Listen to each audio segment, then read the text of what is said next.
The clinking of forks against plates filled the eerie silence that had settled over our Wednesday night dinner.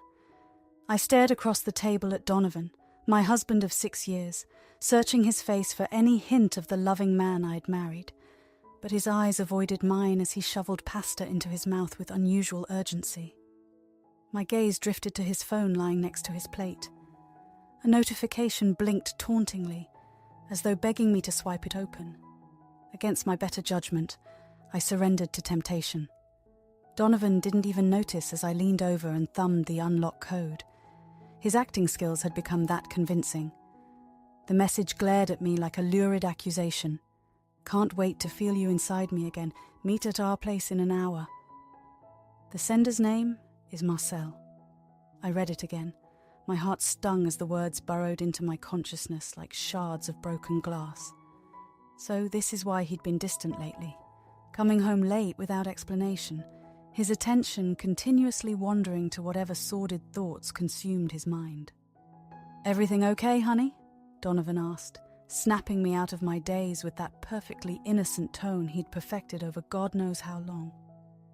I slid his phone across the table, unable to find any words.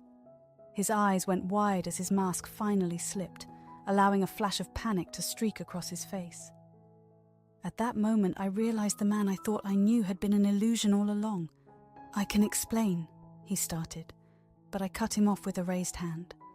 "Don't bother," I said, my voice trembling with a mixture of heartbreak and rage. "Just tell me one thing. How long has this been going on?" Donovan opened his mouth, then closed it again, his shoulders slumping in apparent resignation. 6 months, he finally admitted, the words landing like a kick to my gut. 6 months. Half a year of lies and deception while I blissfully carried on tending to our home and planning a future with a man who had already checked out of our marriage. "Who is she?" I demanded, though I already knew the answer. "Isadora," the beautiful 20-something interior designer who had worked on a project in Donovan's office. He let out a bitter chuckle. "Does it matter? She's someone who made me feel things I haven't felt in years." His words lacerated what little remained of my heart. I wanted to crumple to the floor in anguish, to scream until my throat was raw, but I refused to grant him the satisfaction of seeing me so thoroughly broken. Mustering every ounce of strength, I rose from my chair and headed for the door, grabbing my purse along the way. "Where are you going?" he called after me, the first traces of concern entering his voice. I turned back to face him, my vision blurred with unshed tears. "I'm leaving," I stated, my voice dripping with finality. "And when I get back, you'd better be gone because I don't even recognize you anymore." Yanking the door open, I stormed out into the night, each step away from my sham of a marriage fortifying my resolve. I had been a fool to believe in the picture-perfect life we had constructed together, but that illusion had finally shattered, irrevocably broken beyond repair. I spent a restless night at a hotel, tears streaming down my face as the full weight of Donovan's betrayal crushed me. How could the man I loved, the man who vowed to cherish me, have so callously thrown away our marriage? The next morning, blinded by hurt but determined to take action, I contacted a private investigator recommended by a friend who had gone through an ugly divorce. Within 24 hours, he had uncovered a sordid trail of evidence that left me shaking with rage and disgust. Donovan hadn't just been having a fling with that vapid interior designer, Isadora. The investigator's report revealed multiple affairs spanning over a year, including emails, credit card statements, and dated photos of Donovan entering different hotels with various women. "I'm so sorry, Mrs. Davies," the investigator said as he laid out the damning dossier on my kitchen table. "Your husband has been quite prolific in his indiscretions." I clenched my fists, fighting back waves of nausea.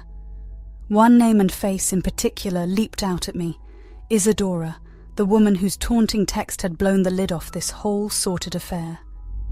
"I want to know everything about her," I told the investigator, my voice hardening with fury. "Wherever she lives, wherever she works, all of it." 2 days later, he provided me with an address, a swanky apartment in an upscale part of town that I could never have afforded on my own. Donovan must have been funneling money to keep his mistress living in luxury while I stayed at home, obliviously consumed by a reckless impulse. I drove to Isadora's place, letting myself into the lobby with the temporary code the investigator acquired. Her door was unlocked, the perfect opportunity to corner the woman who had helped decimate my life. I stormed inside, greeted by a lavish interior that instantly confirmed my husband's lover didn't lack expensive tastes. "Hello," a silky voice called from another room. "Is that you, Donovan?" I clenched my fists as the lithe, raven-haired seductress glided into view, clad in nothing but a silk robe that clung hungrily to her skin. Her eyes went wide when she saw me. "You!" I spat through gritted teeth. "You're the one who destroyed my marriage." Rather than having the decency to look ashamed, she arched one perfectly groomed eyebrow as a mocking smirk played across her plump lips. "Well, if it isn't the famous Mrs. Davies," she said. "I was wondering when you'd show up to get a good look at the woman your pathetic husband can't resist."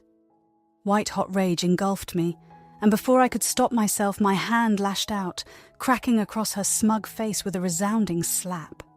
She gasped, recoiling in shock, and I felt a savage thrill at having finally wiped that superior look off her face. "You're going to regret that," she hissed, one hand covering her rapidly reddening cheek. "Wait until Donovan hears about this. Donovan is leaving me for you, isn't he?" I fired back, advancing on her until she backed into the wall. "Well, let me give you a reality check, you home-wrecking snake. He's broke. He's been spending our money on hotels, gifts, this expensive apartment, all to court a little old gold-digging expletive like you. Enjoying the story so far? Show your support by liking and subscribing to our channel. Now, let's dive back into the story." Revulsion flickered across her features before her mask of arrogance fell back into place. "We'll see about that," she sneered. "This isn't over, Mrs. Davies, not by a long shot." I watched in disgust as she slinked away, my desire for vengeance burning hotter than ever before. "No," I thought bitterly as I stormed out. "This is just the beginning." After my explosive showdown with Isadora, I was seething, a volcano of pain and rage that threatened to erupt at any moment. I stormed back home, unable to think of anything but tearing that smug look off the homewrecker's face once and for all. Donovan was already there, having moved his essentials into the guest bedroom at some point during my vengeful errand.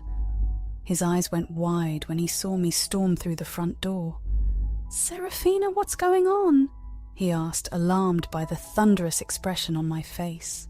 I didn't bother responding with words. Instead, I flung the damning evidence compiled by the private investigator across the room, letting the printed emails, photos, and financial statements flutter to the floor like confetti.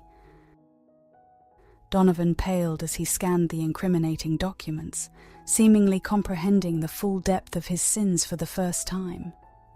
"You've been having multiple affairs," I stated, keeping my voice dangerously level. "For over a year by the looks of it, and that's not even the worst part." I held up a different sheath of papers, these detailing the exorbitant sums Donovan had been funneling into a hidden account, no doubt to bankroll his luxurious tryst with his mistresses. "The money, Donovan," I hissed. "How could you steal from our accounts to wine and dine your expletive?" Instead of contrition, anger flickered across his features. He drew himself up to his full height, anger radiating off him. "Don't you dare take that sanctimonious tone with me," he shot back. "You're the one who drove me to this, Serafina. Our marriage has been a miserable, lifeless husk for years. Can you blame me for finally finding happiness elsewhere?" My jaw dropped at the outrageous reversal. My shock quickly hardened into white-hot fury. "Finding happiness?" I echoed in disbelief. "With that home-wrecking bimbo Isadora? She's not some deep, enlightened woman, Donovan. She's a manipulative little gold-digger who's been bleeding you dry." For the first time, doubt crept across his expression, but whatever he thought of my accusation, his stubbornness kept him from acknowledging it. "That's enough," he said coldly. "I want a divorce, Serafina. I already contacted my lawyer to start the process.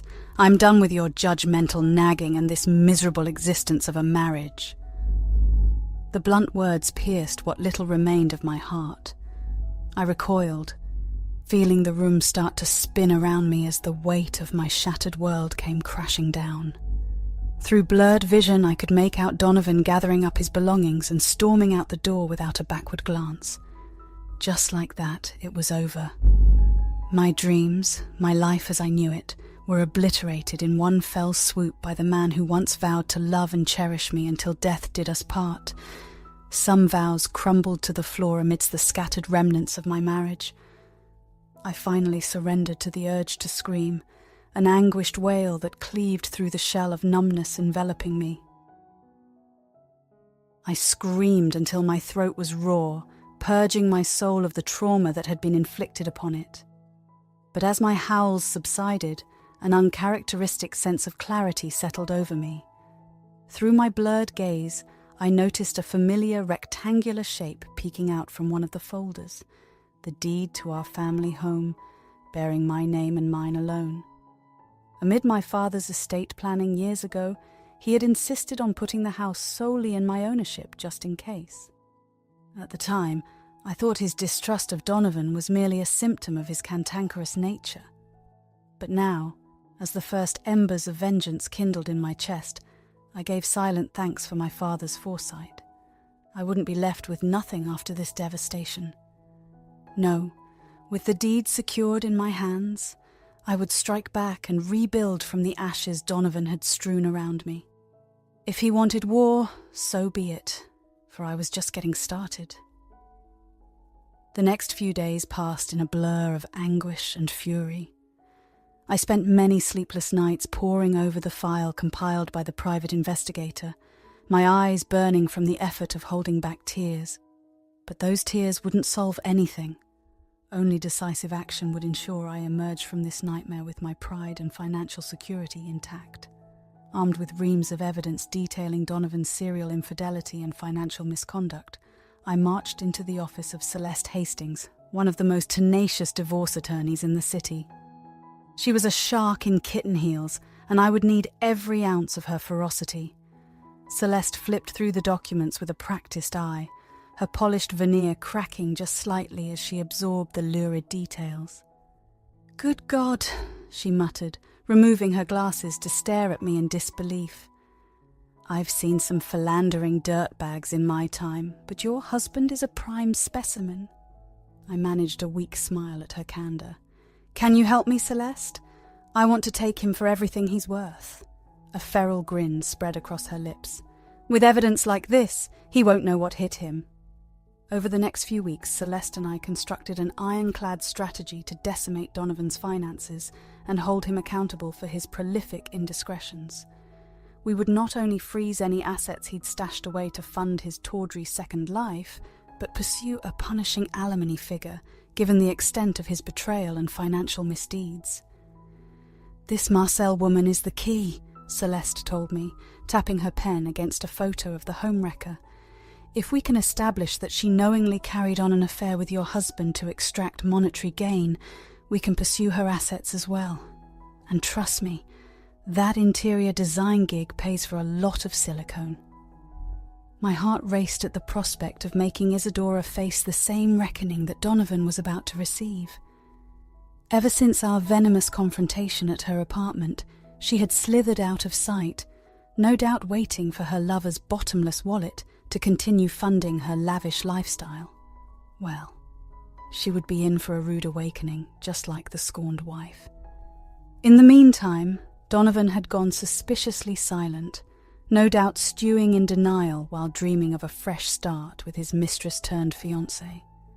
If only he knew that our once-loving relationship was about to mutate into a blood-soaked legal war that would leave him destitute and disgraced.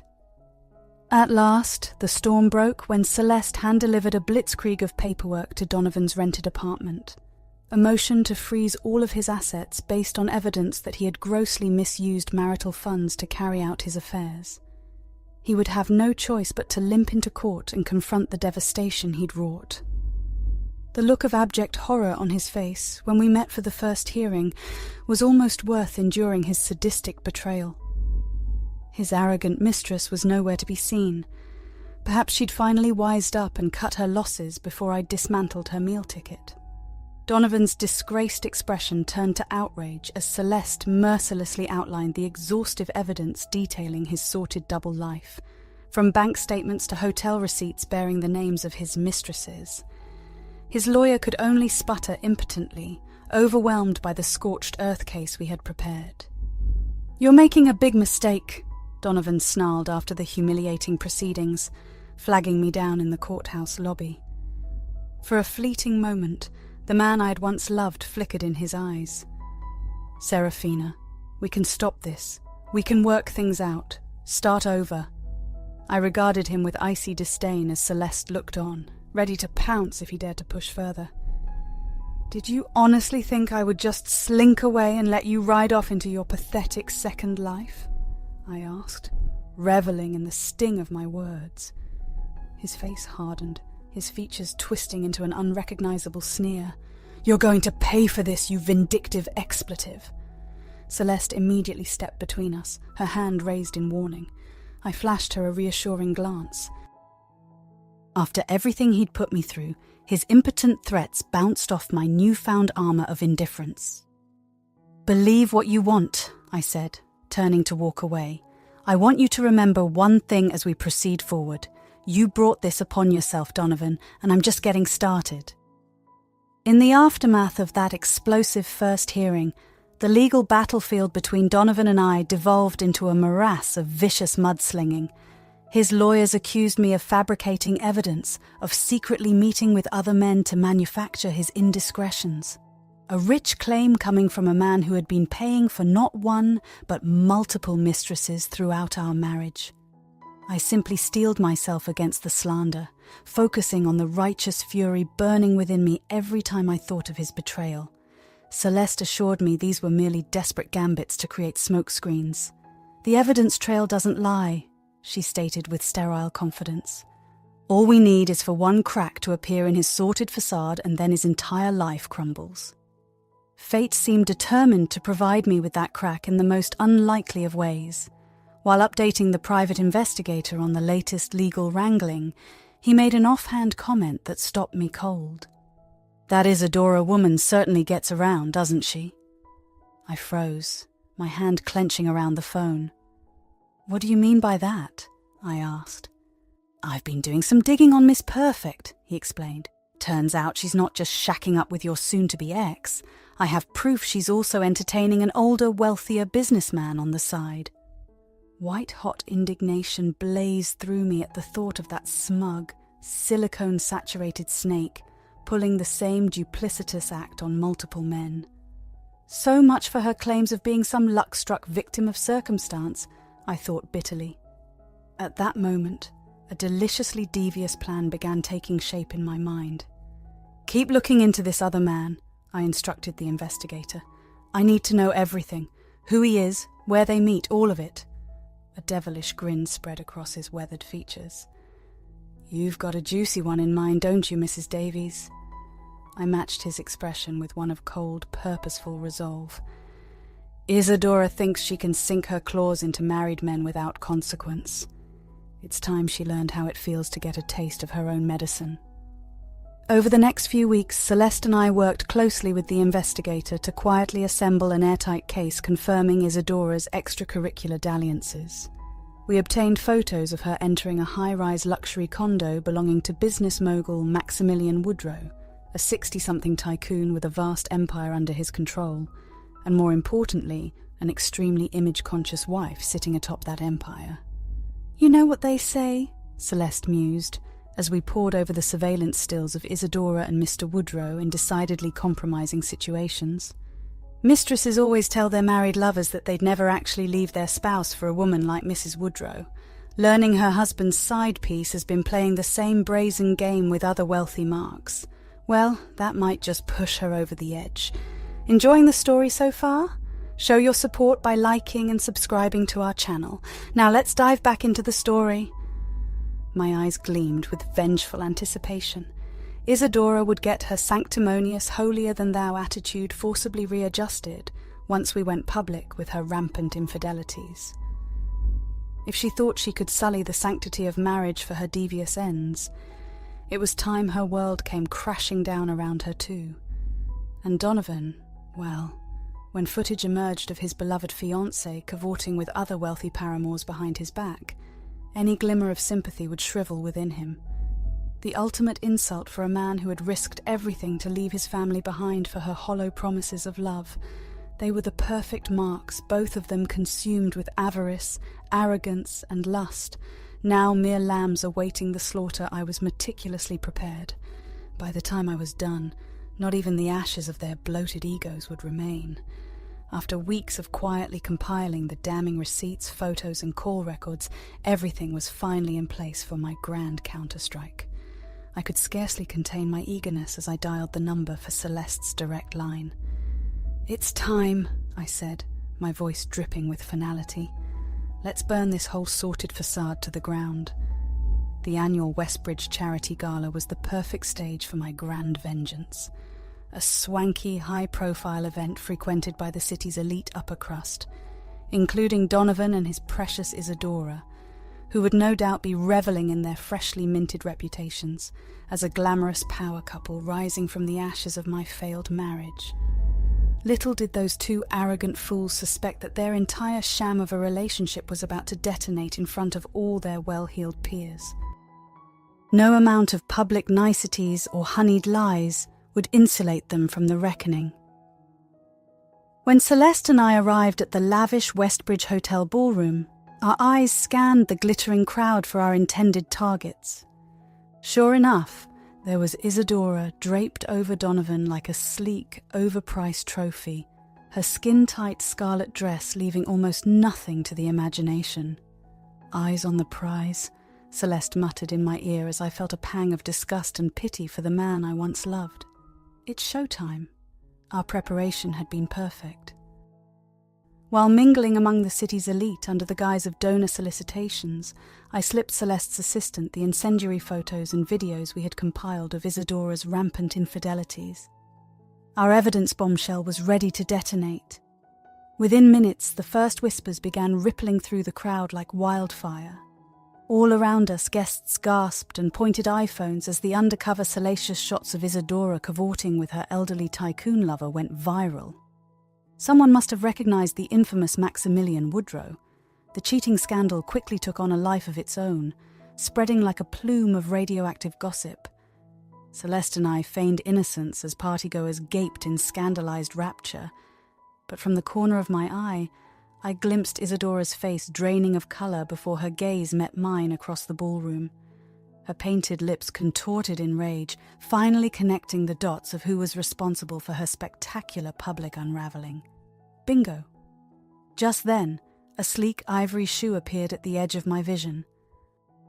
I followed the impossibly toned leg attached to it up to the stunningly furious face of Genevieve Woodrow, Maximilian's scorned ultra-affluent wife. "You little ___," she snarled, spit flying as she seized Isadora by her expensively coiffed hair. "Did you think you could keep making a fool of me behind my back with that?" Genevieve violently wrenched Isadora around to face the crowd, ripping the front of her dress open in a shower of sequins and exposing her artificially enhanced assets to the entire gala audience. Isadora shrieked as camera flashes erupted like strobe lights, her arms frantically crossing to cover herself. My eyes darted across the room to find Donovan, staring slack-jawed at his disgraced fiancée. A nauseating mixture of shock and self-pity etched across his features. I watched with perverse satisfaction as comprehension dawned on his malleable face. Isadora had merely been using him as another wealthy plaything to bankroll her lavish needs. What a perfect poetic justice that the two people most responsible for nuking my life from orbit were now facing the same brutal humiliation on the grandest stage imaginable. As Isadora finally broke free from Genevieve's clutches and fled the ballroom in hysterics, Donovan turned toward me with a haunted, soulless stare. Our eyes met across the crowd of aghast guests, and in that moment, I allowed the full force of my vindication to blaze across my expression. You did this to yourself. I mouthed the words for his benefit, letting their implication linger like the pungent aroma of schadenfreude wafting through the air. His jaw clenched as he gave the briefest of nods, a reluctant admission that I had indeed exacted the ultimate retribution from my former life. With that, he turned and stalked away from the gala through a quickly forming void in the crowd, leaving utter debasement and ruin in his wake. I sipped my champagne, allowing the delicious moment to linger on my tongue as Celeste materialized at my side. "Well, Mrs. Davies," she murmured with a proud smile, "I do believe this evening has been a full and resounding success, don't you?" A savage grin stretched across my face as I surveyed the catastrophic scene my vengeance had wrought. "You don't know the half of it," I replied, "but I have a feeling this is just the beginning of something beautiful." In the aftermath of the Westbridge Gala calamity, Donovan did what any disgraced, recently humbled man would do. He came slinking back with his tail between his legs, begging for mercy. I'll admit, seeing him reduced to a shell of his formerly arrogant self provided a wicked sort of satisfaction. Gone was the sure bravado, the unearned superiority, and the callous indifference to my pain. Now, sitting across the table from me in Celeste's office, he looked more like a kicked stray than my husband of 6 years. "Serafina," he croaked as I eyed him with unconcealed disdain. I don't know what to say. What happened with Isadora? God, I was such a fool.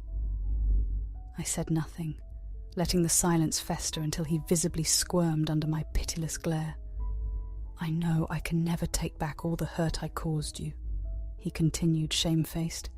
"But I'm begging you, from the bottom of my heart, please give me one more chance. Let me make things right between us." A harsh bark of laughter escaped my lips before I could stop it. "Make things right?" I echoed incredulously. "Donovan, you cheated on me repeatedly with multiple women throughout our marriage. You funneled money, you lied. You manipulated me at every turn. What on earth makes you think you deserve a second chance at anything from me?" His eyes went wide, realizing the magnitude of his transgressions for perhaps the first time. I was destroyed when I saw you with Isadora," he stammered. "She was just using me like some pathetic meal ticket to bankroll her lifestyle. When that footage got out, I realized how blind I'd been, how I failed you as a husband by letting my lust spiral so completely out of control." I regarded him stonily, refusing to let his carefully rehearsed pangs of remorse disarm me. Not after watching him callously tear my life asunder in pursuit of temporary pleasures. "Do you have any idea how it felt?" I asked, my voice low and menacing. "To have the man I loved, the man I built a life and future with, not only betray me but humiliate me in the vilest way possible over and over again? To learn that you had cast me aside like some meaningless burden in favor of chasing disgusting trysts with interchangeable women?" Donovan visibly wilted as the weight of his sins settled over him in palpable waves. I could see the self-loathing and regret contorting his features into a pathetic mask of shame. Good. He was finally getting a taste of the anguish he had so callously inflicted upon me.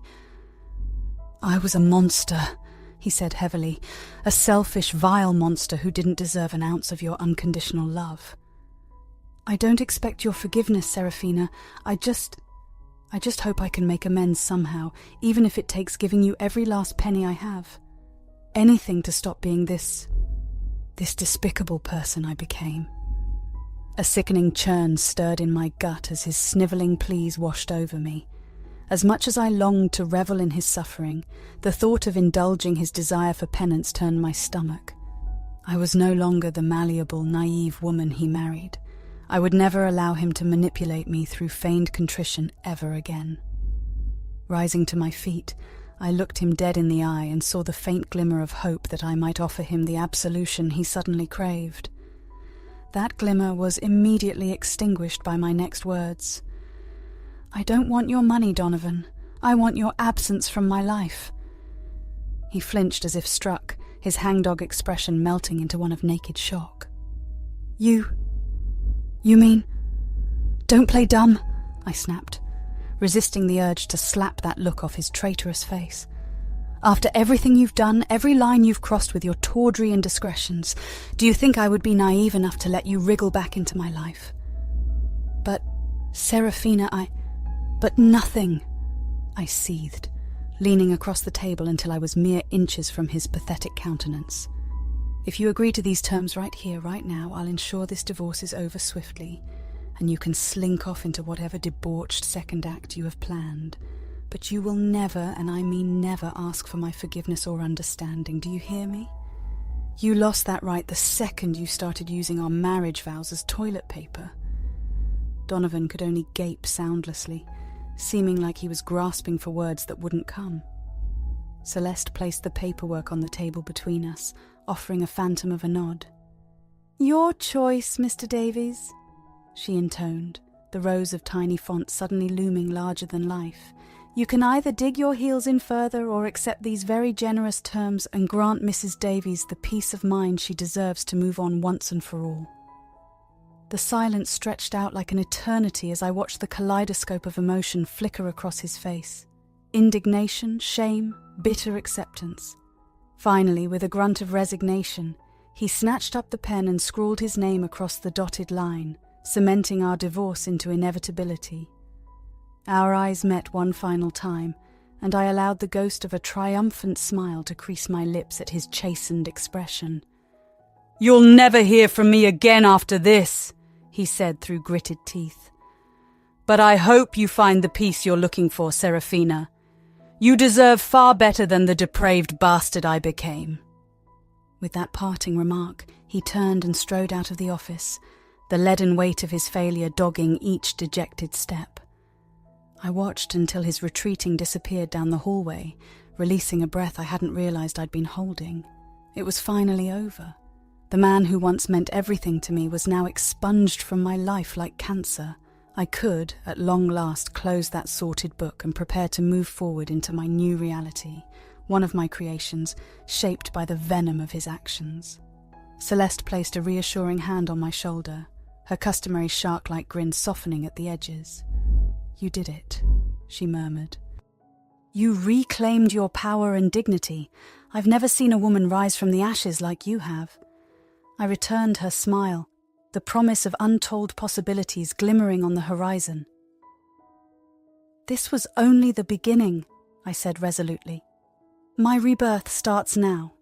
6 months after Donovan's bitter departure from my life, the ink was finally dry on our divorce settlement, thanks to Celeste's tenacious legal wrangling. Enjoying the story so far? Show your support by liking and subscribing to our channel. Now let's dive back into the story. I emerged from the ashes of my shattered marriage with the lion's share of our formerly shared assets, including the deed to our family home. There I could begin anew.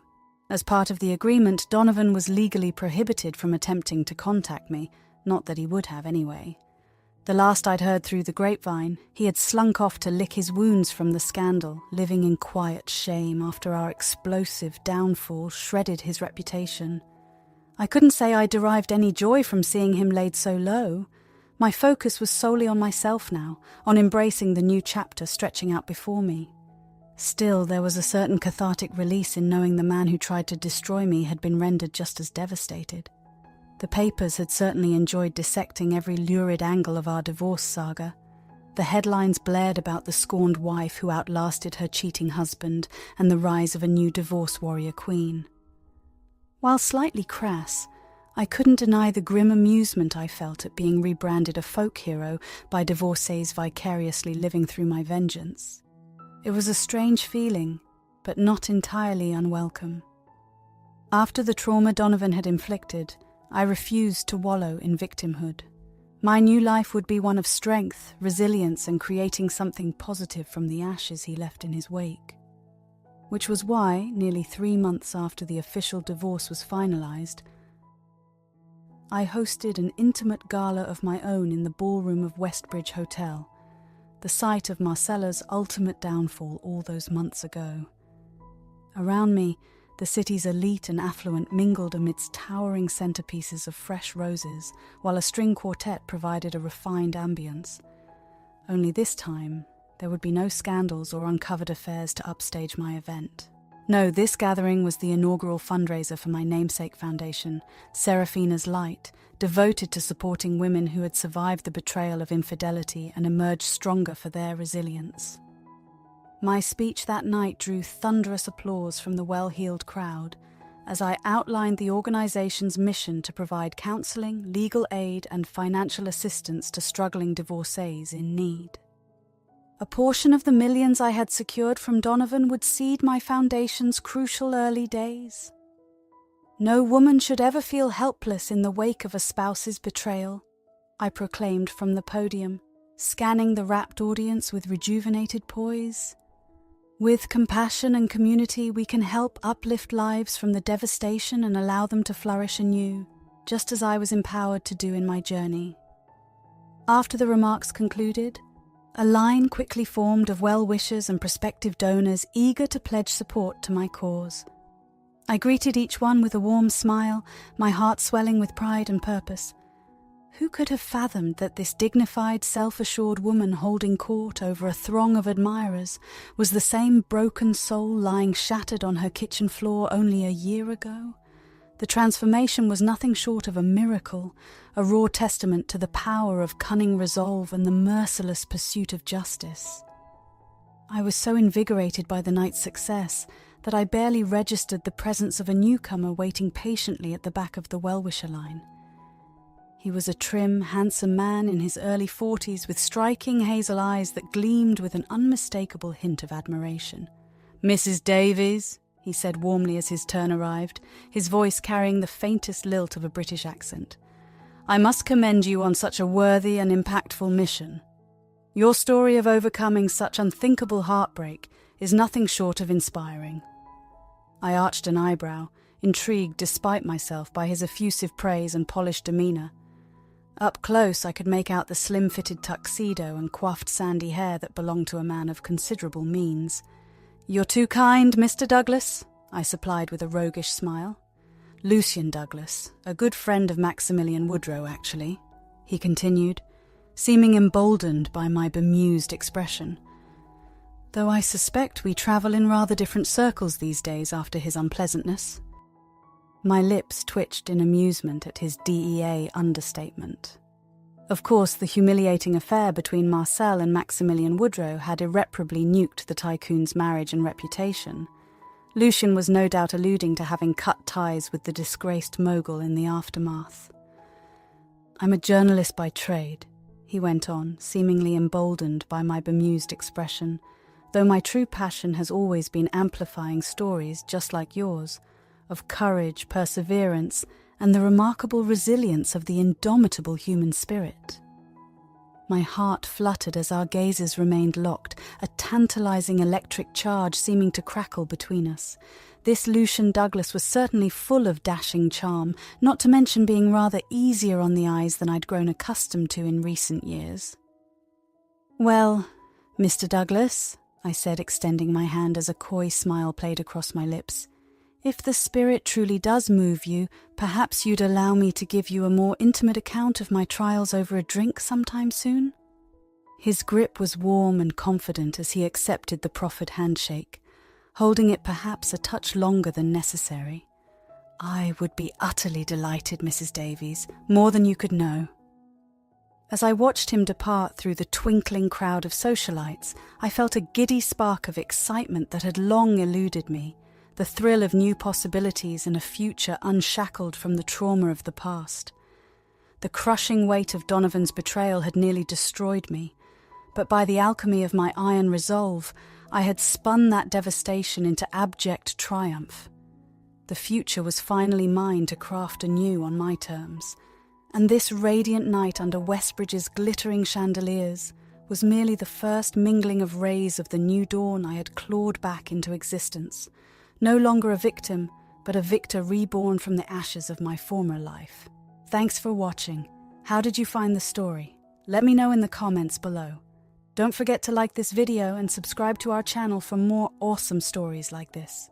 Your feedback and support mean a lot.